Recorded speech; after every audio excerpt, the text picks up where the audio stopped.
পুরুলিয়া, বাঁকুড়া এসব জেলাতে ভারী বৃষ্টিপাতের সতর্কতা রয়েছে।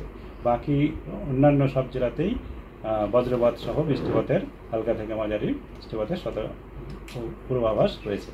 এটা কবে পর্যন্ত? এটা আগামীকালের বললাম আমি। তারপরের দিন 3 তারিখেও আমাদের বৃষ্টিপাত থাকবে, ভারী থেকে অতি ভারী বৃষ্টিপাত। মূলত ভারী বৃষ্টিপাতেরই সম্ভাবনা বেশি।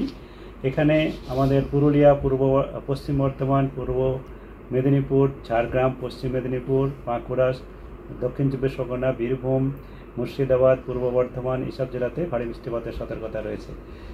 আগামী 3 দিন পর্যন্তই আমাদের দক্ষিণবঙ্গে বৃষ্টিপাতের প্রভাব বেশি থাকার সম্ভাবনা। তার মধ্যে আগামীকাল সব থেকে বেশি হওয়ার সম্ভাবনা। আগে থেকে যেমন আমাদের বলা হয়েছিল 1 থেকে 3, 1-এর মূলত সন্ধ্যা থেকে 3 পর্যন্ত এর প্রভাব আমাদের দক্ষিণবঙ্গের উপর বেশি থাকার সম্ভাবনা রয়েছে। 4 তারিখেও বৃষ্টিপাত থাকবে, তবে 4 তারিখে বৃষ্টিপাত কিছুটা কমবে। সেখানে কেবল বীরভূম, মুর্শিদাবাদ জেলাতে 1-2 জায়গায় ভারী বৃষ্টিপাত হতে পারে, বাকি জেলাতে হালকা থেকে মাঝারি বৃষ্টিপাত প্রায় সর্বত্রই হবে। 5 তারিখে আরেকটু বৃষ্টিপাত কমবে, সেখানে আমাদের প্রায় সব জেলাতেই বৃষ্টিপাত হবে, তবে বৃষ্টিপাতের তীব্রতা কমবে এবং বজ্রবিদ্যুৎ সহ কেবল বৃষ্টিপাতের সম্ভাবনাই হালকা থেকে মাঝারি থাকবে। এটা হলো দক্ষিণবঙ্গের। উত্তরবঙ্গের জন্য যেটা বলা হয়েছে, উত্তরবঙ্গে আমাদের আজকে একটা বাংলাদেশের উপরে বাতাসের নিম্নস্তরে একটা ঘূর্ণাবর্তও রয়েছে। তার প্রভাবের জন্যে উত্তরবঙ্গে আজকে আলিপুরদুয়ার, জলপাইগুড়ি জেলাতে ভারী থেকে অতি ভারী বৃষ্টিপাতের সম্ভাবনা একটা রয়েছে। উত্তর দিনাজপুর জেলাতেও ভারী বৃষ্টিপাত হতে পারে, দক্ষিণ দিনাজপুরেও। আর বাকি সমস্ত জেলাতে হালকা থেকে মাঝারি বৃষ্টিপাত, বজ্রবিদ্যুৎ সহ সম্ভাবনা রয়েছে। দমকা হাওয়াও 40 থেকে 50 কিলোমিটার পর্যন্ত যেতে পারে। আর উত্তরবঙ্গে কালকে অতি ভারী বৃষ্টিপাতের সম্ভাবনা তেমন নেই, তবে ভারী বৃষ্টিপাতের সম্ভাবনা মূলত আমাদের উপরের 5টা জেলা, দার্জিলিং, কালিম্পং, জলপাইগুড়ি, আলিপুরদুয়ার, কোচবিহার। তবে উত্তরবঙ্গে 3 তারিখ আর 4 তারিখ বৃষ্টিপাতের পরিমাণ আরও বাড়ার সম্ভাবনা আছে, তীব্রতা বাড়তে পারে। সেখানে ভারী থেকে রোড ট্রাফিক, রেল এবং রোড দুক্ষেত্রেই কিছুটা ট্রাফিক ডিসরাপশনও হতে পারে। তার জন্য ট্রাফিক নিয়ন্ত্রিত করার জন্যে উপদেশ দেওয়া রয়েছে। তার সঙ্গে কিছু যেমন কাঁচা বাড়ি, কাঁচা রাস্তা বৃষ্টিপাতের জন্য ড্যামেজ হয়, সেগুলো সম্ভাবনা থাকে, এগুলো সম্ভাবনা রয়েছে।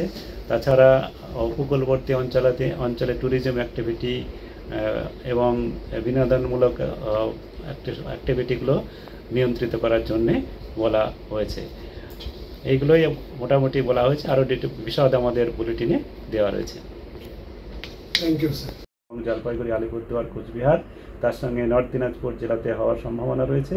আর মালদা, সাউথ দিনাজপুর জেলাতে ভারী বৃষ্টিপাতের সতর্কতা রয়েছে। 5 তারিখে বৃষ্টিপাত কিছুটা কমবে, কেবল ভারী বৃষ্টিপাতের সতর্কতা রয়েছে উপরের 5টা জেলায়, তার সঙ্গে উত্তর দিনাজপুর।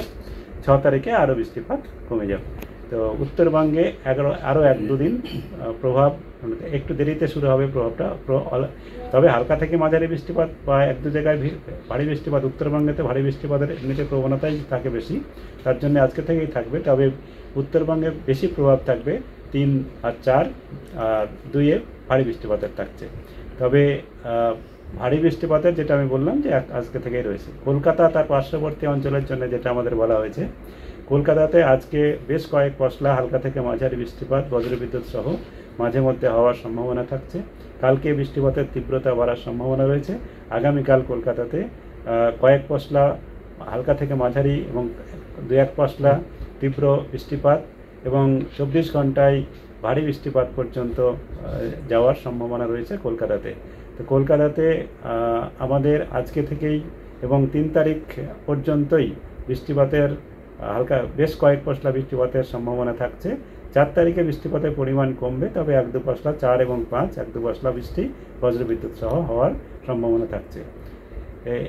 এই আবহাওয়ার কারণে আমরা কতগুলো সতর্কতা বা অ্যাডভাইজারি উপদেশ দেওয়া রয়েছে, যেগুলো যেখানে বলা হয়েছে আপনার আমাদের বিশেষ করে এই পুজোর সময় পুজো মণ্ডপগুলো অস্থায়ী কাঠামোর উপরে তৈরি হয়। তার জন্যে যেহেতু বিশেষ করে উপকূলবর্তী অঞ্চলতে দমকা হওয়ার সম্ভাবনা একটা থাকবে, তার জন্যে এগুলি এবং বৃষ্টিপাতের জন্যেও কিছুটা ক্ষতি হওয়ার আশঙ্কা থাকে, তার জন্যে সতর্কতামূলক ব্যবস্থা নেওয়ার জন্য বলা হয়েছে। আর